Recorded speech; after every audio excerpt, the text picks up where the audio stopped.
Hey everyone, down here tonight working a little bit after work.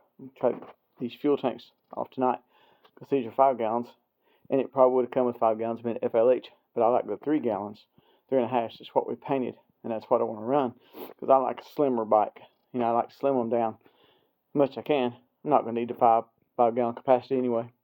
Too old to ride that much. I can stop and get 3 gallons just like I can stop and get 5. Anyway, it's no big deal on that. But anyway, here's how these things come off. They're kind of a pain in the butt. I've got most of the fuel drained out, and then it's got a crossover line. Still going to lose some fuel there, surely, probably. But anyway, way down here, there's 2 bolts. They're threaded in there, one on either side. They're a pain.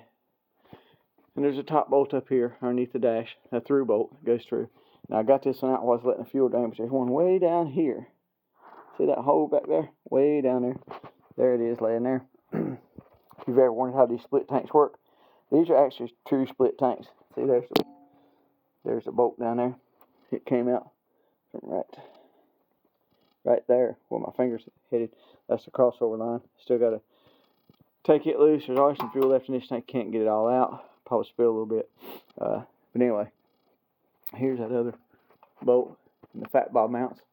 See that bolt right in front of my finger? Then here's the other side, that through bolt. So it's 1 through bolt, 2 through bolts, and then 1 that threads into each part of the tank. These are it's pretty empty. These are the original style fat bobs. See, they're split tanks, are actually dual tanks with a crossover. They have a vent up there underneath the speedometer too. They've already got it unhooked. One cap's vented, one's not. One cap's vented, one's not. I'll show you the caps. I can tell the difference.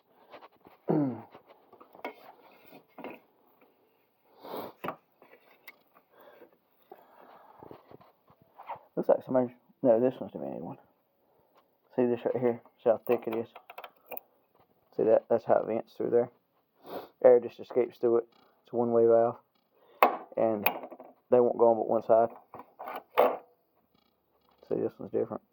They look the same, but one's vented, one's not. Anyway, that allows your tank to vent so you don't vapor lock. Anyway, that's how these things come off. They're kind of pain in the butt, truthfully. Got the fuel drained out of it. Had probably a couple gallons, I guess. Petcock flowed good. It's stock. It's a stock motor. Probably fine with that one. Won't need a big pingle or anything like that to flow a lot of fuel or pass more gas, as they say. She got a couple broke fins right there, fellas. Right there, 2 fins gone. Look at that. Well, that'll be alright. Just looking at the heads while we're here. Them 74 heads like supposed to be on it. 74 heads are finned up in here. Some of the later 80s were not finned up in there. She got 2 fins broke right there. That's one missing. It's alright. Anyway, I'm going to try to get these tanks off tonight. They're kind of a pain in the butt. Trying to make too big a mess with the fuel. They're empty now, but still. And I'm going to leave the dash on for now. And these tanks have to be shimmed and all kind of stuff. They're kind of like these. These are split tanks too. See how they go in there? Same type thing. These are 3.5s. See how skinny they are? 3s actually. The ones that I painted there the other day are 3.5s, which is what they made for these in mid-70s, 75. But that's how they come off. I'm going to wrestle them, try to get them off there. You take them off one at a time. Just leave the through bolt in. It'll hold the other one for you. It's good to have some help if you have help, but I'm by myself. But that's okay. I'm trying to get all I can done before surgery here. Hate to keep whining about that surgery. Everybody's probably tired of hearing it, but it really bothers me. But I've had a lot of people come up to me, hey, prayers for your brother and all that. And that's good. I appreciate that. I really do. It means a lot. I wanted this done by spring, but it's probably not going to happen now. But that's all right. We'll get it. Get it eventually, And that one too.